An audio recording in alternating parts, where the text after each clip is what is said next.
that keys are to the glory days at the stick. From who's got it better than us to brick by brick. It's always the 49ers way, from off-season to game day. Yeah, we talk back. It's the 49ers Cutback.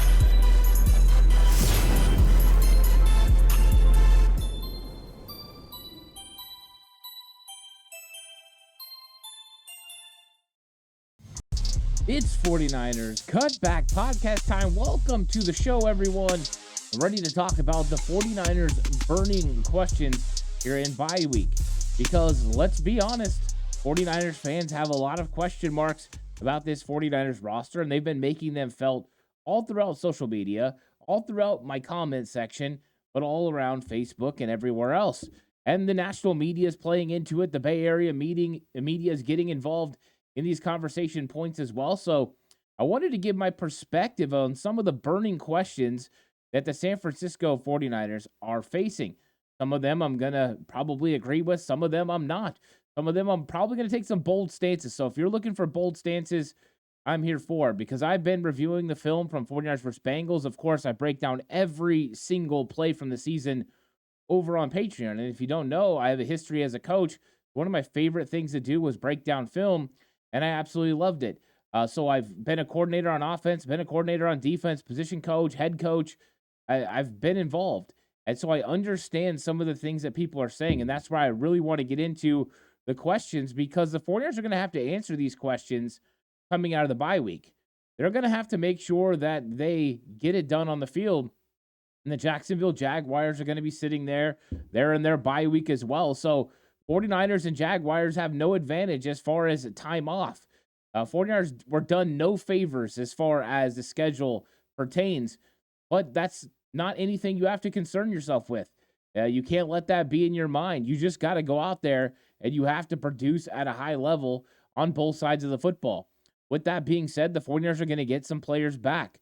Deebo Samuel proclaimed that he is ready and he's going to be going against the Jacksonville Jaguars. That's great news for the offense. You also have potentially Trent Williams coming back and Chase Young coming into the fold. With the news that Nick Bosa is going to stay at the facility during the bye week to help watch film and work with Chase Young and get him up to speed and ready to go for Jacksonville, I kind of like what this is doing for the football team about bringing players together. Deebo talked as well, on the Up and Adams podcast about, the effect that Chase Young meant for morale. Sometimes these things help. You get that push, right? Christian McCaffrey last year was that push for the 49ers, and Chase Young could be that push this year.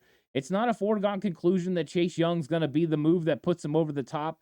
They still have to go prove it on the field. But I'm ready to get into some of these questions. But first, let's talk about Bet Online. The last of the major pro sports leagues is off and rolling, and college basketball is ready to go as well. Bet Online remains your top spot for all your live betting action and contests. NFL, college football, UFC, and NHL are in full swing. Bet Online is your number one source for wagering news, odds, trends, and predictions. All the hoops betting action, along with every sport available at your fingertips with both desktop and mobile access at any time. Head to the Bet Online today and remember to use our promo code BELIEVE, that's BLEAV, for your 50% welcome bonus on your first deposit. Bet Online, where the game starts. So let's get into these burning questions. And probably the one that I've heard the most, especially recently, depending on whatever you listen to on YouTube, whatever you're listening to on the radio, whatever you're reading, there is a lot of contention surrounding Isaiah Oliver. I mean, there's a reason I put him on the thumbnail there, because there are just so many question marks. So when I did my film breakdown over on Patreon, I literally circle him every single time. I just focus on him, let you know where he's at, what his alignment is. We watch his coverage. We watch what he does every single play. And don't get me wrong, are there times where Isaiah Oliver gets beat? Absolutely. Especially when you're playing against a team as talented as the Cincinnati Bengals.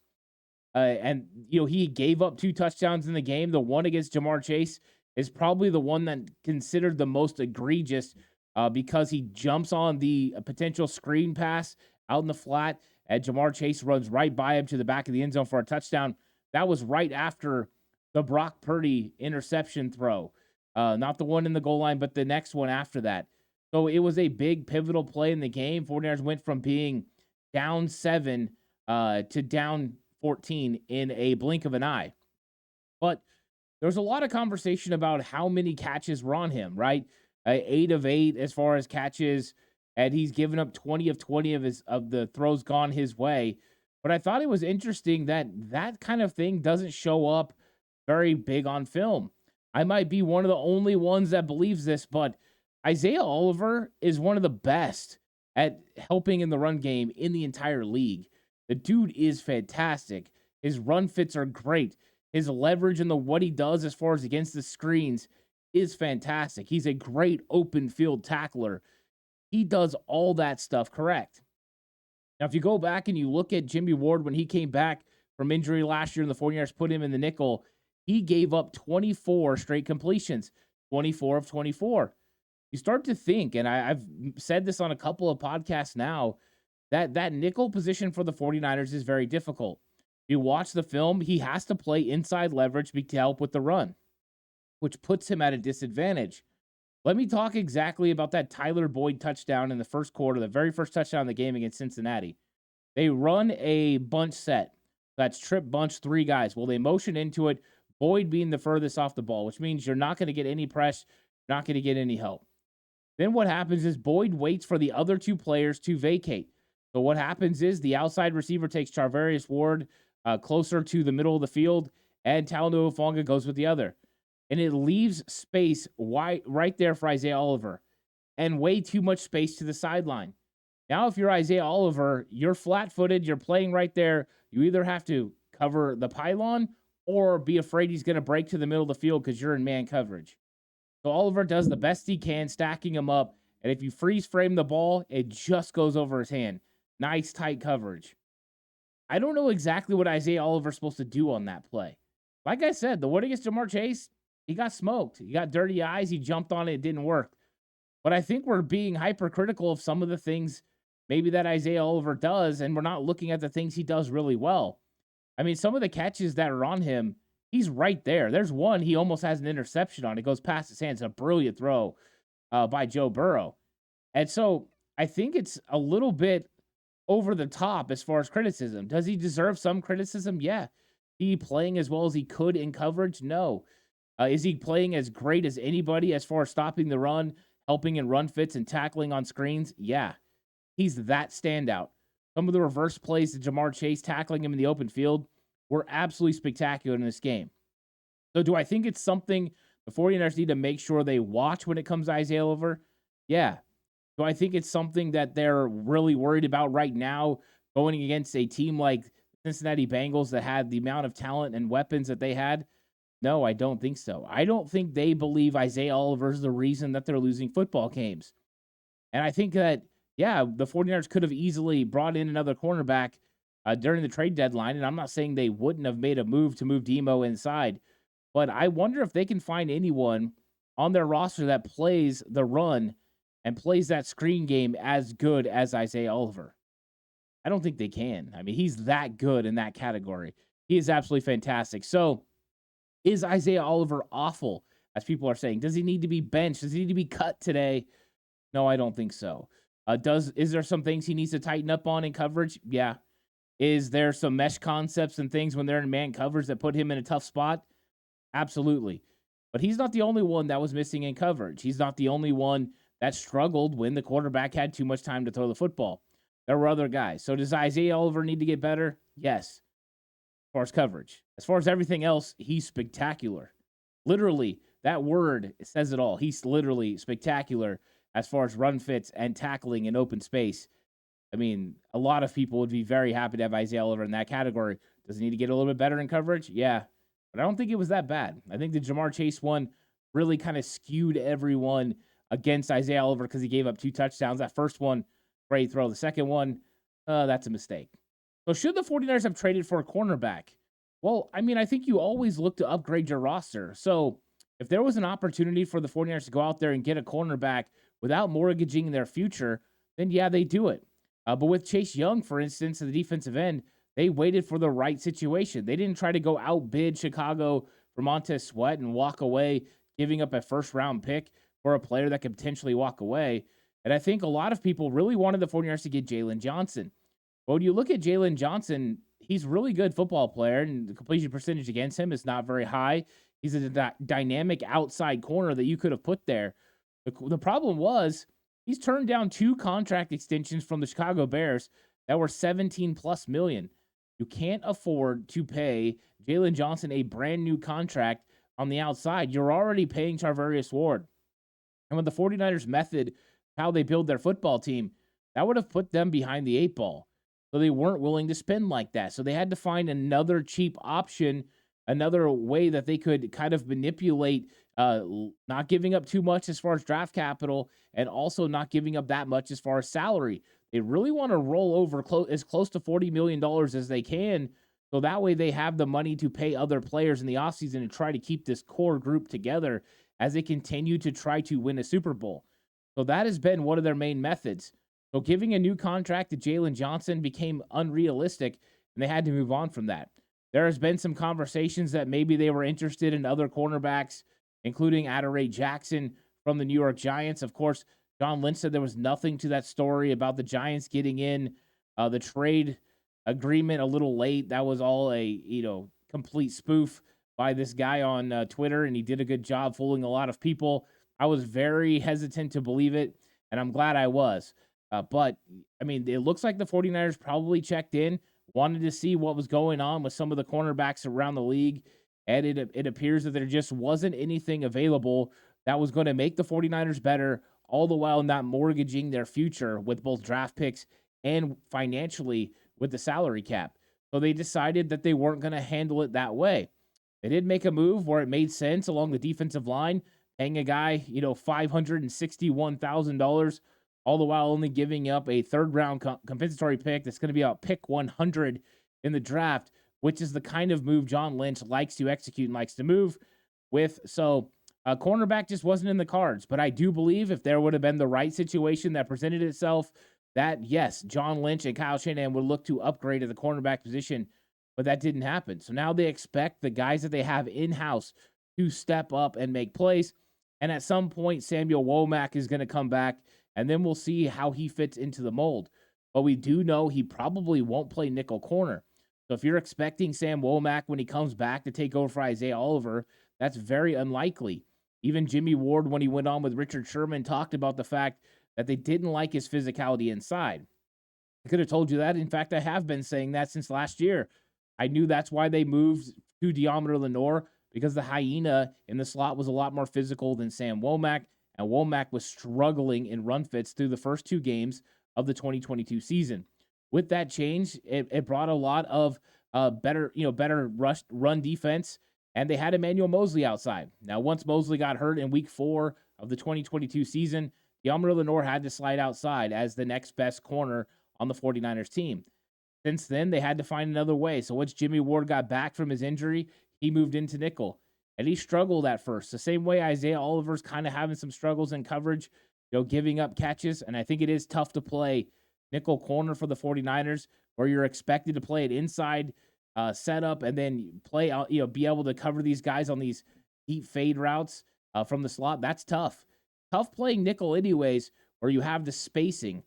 Because a receiver that plays in the slot not only has a free release because you can't press him because he's playing off ball, but also most of the time he has the space to go over the middle or the space to go outside. And so it makes it a lot more difficult for a corner in the slot to be able to stay with them.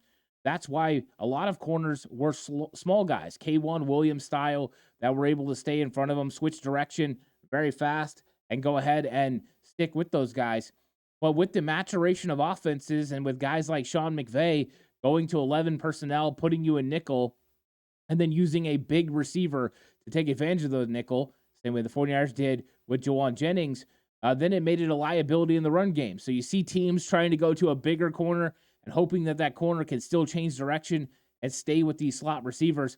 But that's definitely became a point of emphasis for offenses to take advantage of. The 49ers have tried to neutralize that effectiveness in the run game by having a bigger nickel in those situations. So should Steve Wilks be on the sideline has been another burning question. And, I don't think there's a right or wrong answer to this. I do think that personality wise, it feels like Steve Wilks will do a very good job being in the booth. I don't think that's the reason why there has been some struggles at times with scheme or calls. I think it more so has to do with his comfort level. And we've seen other, 49ers defensive coordinators, including Vic Fangio and George Seifert, call from the box with great effectiveness. When that happens, you have to make sure you have good position coaches on the sideline that can rally the troops, but that's their job anyways. Put Daniel Bullocks down there. He's good at that. Johnny Hollins knows how to handle his linebacker group. I think Chris Kasarik has all the energy you could possibly need. So I don't believe that Wilks needs to move down there. Now, if he decided to move down there, then that's fine. But I don't think you can expect to see the type of energy you were getting out of Robert Saleh and D'Amico Ryans. Those guys were built for that type of energy level. They were former linebacker coaches. They coach with a lot of enthusiasm, with a lot of aggressiveness. That is a little bit different from Wilks. Wilks is more of a teacher. He's very more reserved. He's very stoic. So I think he definitely fits more with the box where you can see the whole field and be able to make those calls in that direction. He's not really a get in your face, rah kind of guy. But if he decides to go down there, it will change his vantage point. You go from being able to see all 22 guys, the entire field, to only being able to see, from behind or from in front of your defense. So it definitely can change things. The feelings on the field, those emotions can also dictate things you call. You might start feeling an emotion and be willing to make a call. So it's usually preference. Most of the times, as long as you have experienced position coaches, you definitely can be in the booth. I think this is a non-factor. I don't think this is a reason why Steve Wilks is struggling. But I get why people are thinking that, because Robert Saleh, D'Amico Ryans, two most recent defensive coordinators and both had success, were on the sidelines. I just don't know if that's going to happen. If it does happen, I'm not sure that's going to be the reason one way or the other why Steve Wilks is either effective or not. And with that being said, so many people are saying Steve Wilks needs to be fired. Do I think he needs to be fired? No, I don't think Steve Wilks needs to be fired. The 49ers are still operating one of the top 10 defenses in the entire league. Wilks has made a lot of good calls, especially during the first 5 weeks. Some very sound adjustments. But I do think there's a couple of things that are out of whack. I think there's been some adjustments by offenses to take advantage of what Steve Wilks does. I think Steve Wilks has been more practical in the way that he has the adjustments to coverage. And I think he could be a little bit more disguising, going ahead and showing more things pre-snap and then changing post-snap. I think he's become predictable in that area. But those are all things you work on. And those are all things you get better at. And I think he's going to get a better feel for what teams are trying to do to him and what exactly his players' capabilities are. And now the 49ers just gave him another tool and another piece to be able to use in Chase Young. So the 49ers are going to be coming out there and making some adjustments. I don't think it's time for Steve Wilks to be fired. I do believe there's going to be attention to everything Steve Wilks does. I think Kyle Shanahan is going to make sure he's a part of the conversation, make sure he's in meetings until they get this thing ironed out and figured out. But I have a lot of trust in the 49ers defensive coaches. Those guys have been around this organization for a while. They know how this defense works, and I think they're going to do a good job of collaborating with Steve Wilks to get this thing figured out. They've got to marry the run game. There are some subtle adjustments, and I go through it on Patreon, some subtle adjustments that even defensive line alignment from linebacker alignment, pre-snap after shifts and motions have put the 49ers in some precarious situations. If they would adjust, they would have less risk of some of these plays working and some of the run plays working. So they're not doing a good job protecting linebackers, and sometimes the linebackers aren't pulling the trigger because they're a little out of alignment or a little concerned about the passing game, and they need to be willing to trust their instincts and go with what they see first. So I think that, yes, this 49ers defense is going to get better, and I think Steve Wilks is going to answer the bell because I don't think he's going to get fired anytime soon. So let's go to the offense, because another one is the offensive line is just really bad. I don't think the offensive line is just really bad. I think there are moments when they don't play good. And we've talked about this for several years in Kyle Shanahan's system. To be a successful offensive line playing for Kyle Shanahan, you have to be able to run the football because the guys that they get aren't the best at pass protection. They don't draft, they don't sign guys in free agent, minus Trent Williams, that are spectacular in pass protection. They expect these guys to do is win in the run game, win at getting the second level blocks with their athletic ability, and be able to get where they want them to get when they want them to get there. They have to be about more technician and less about power, more about athleticism, keeping the proper angles than the overall push. So what we've seen from the 49ers offensive line, especially over the last few weeks, is as the run game has somewhat suffered, so has their effectiveness. Now, I thought they did a pretty good job against the Cincinnati Bengals. Yeah, they definitely broke down at the end, but they were trying to help Jalen Moore through the whole game. They've been playing a backup left tackle, and I think that was playing into it. They've been without Trent Williams. With Trent Williams, they're one of the best running teams in the entire league. Without Trent Williams, they're middle of the road, and I think that has been on display. So do I think the 49ers offensive line is bad? No. Do I think they've been inconsistent? Yes. And I think the problem with it is you just don't get consistent games from everyone that plays well. So one game, you'll get Colton McKivitz playing well, but Spencer Burford will struggle. Or Spencer Burford will play well, Colton McKivitz will struggle, or Jake Brendel will struggle.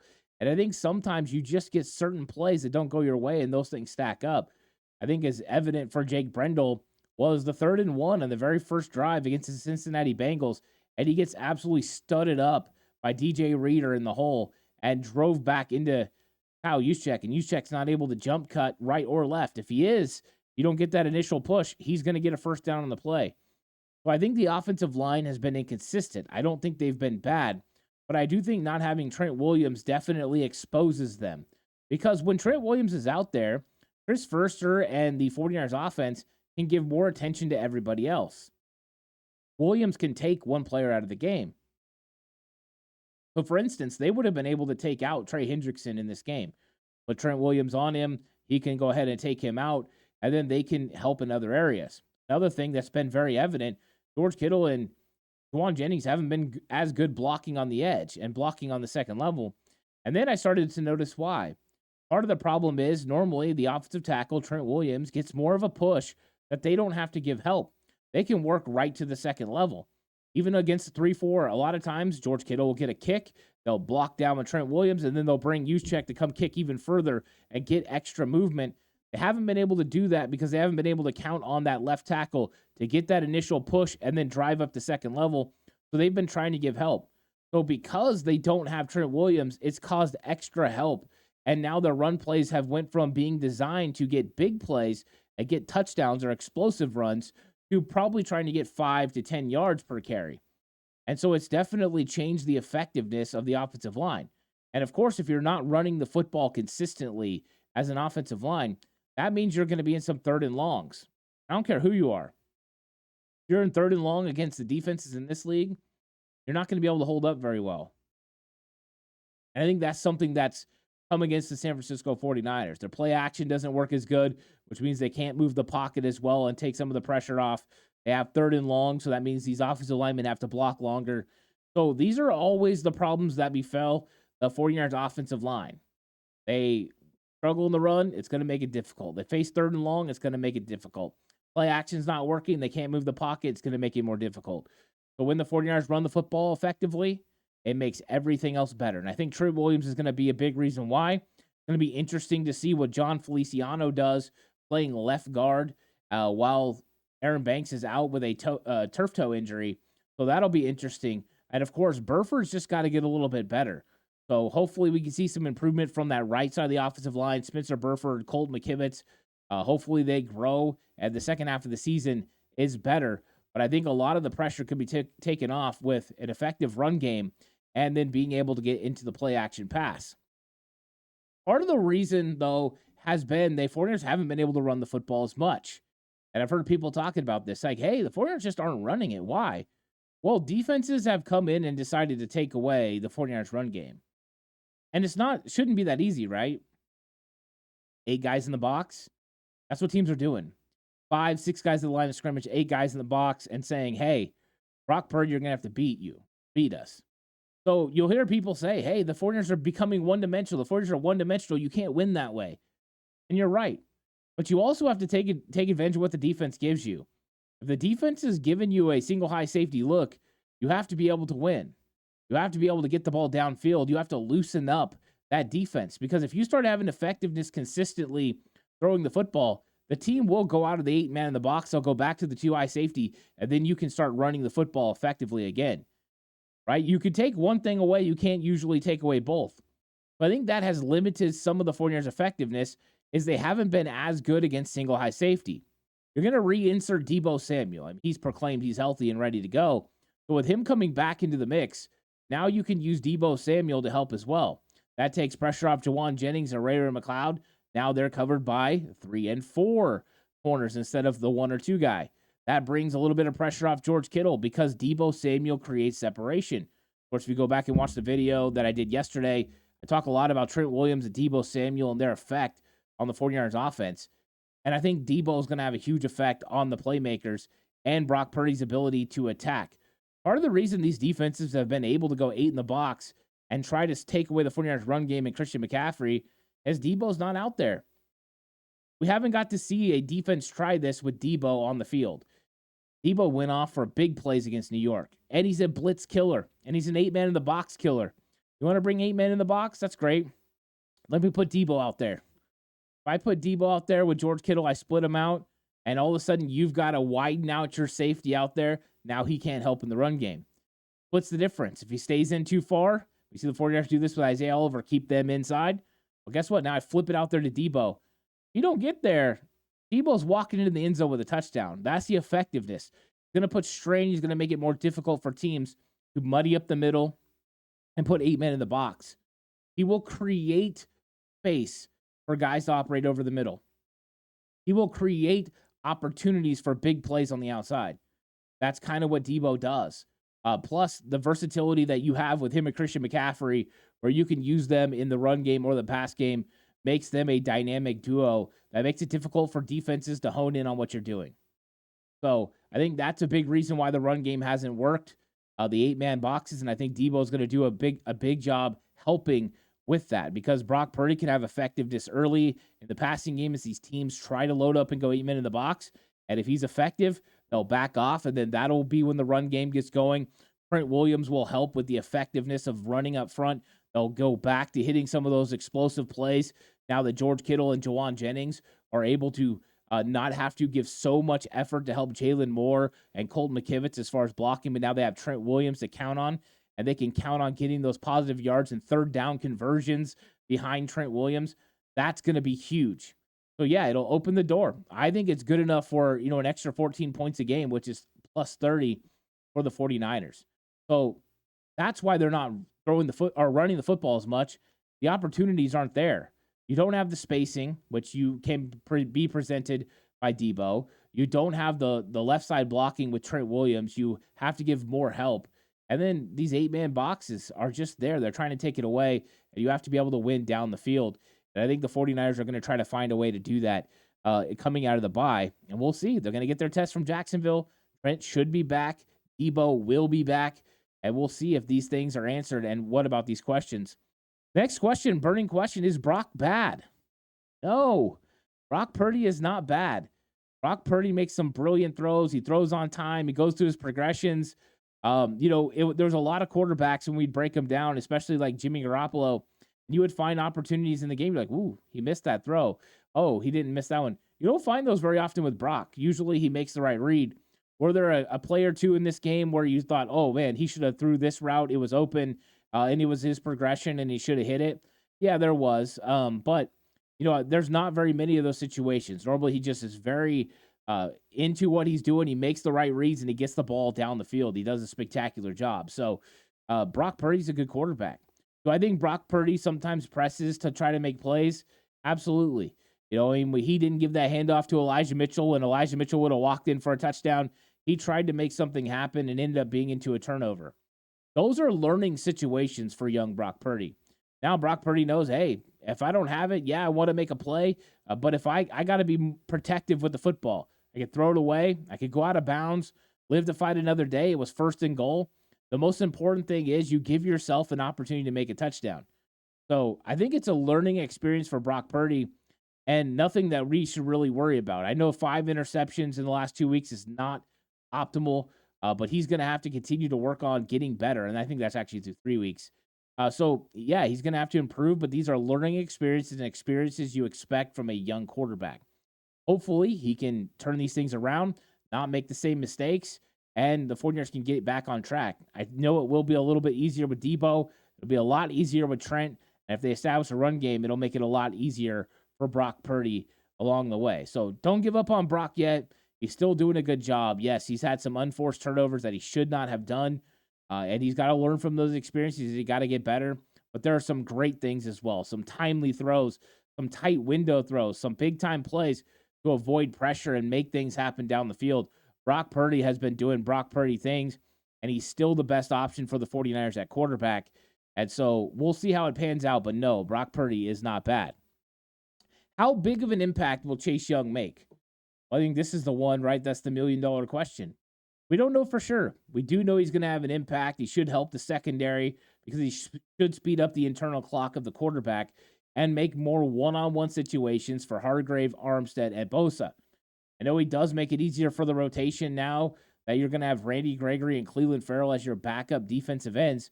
Now your rotation's pretty strong with Givens and Kinlaw on the interior. You can pretty much roll with 8 defensive linemen that can just rotate in and out that are very, very good. The likelihood that you'll have to resort to running blitzes definitely diminishes.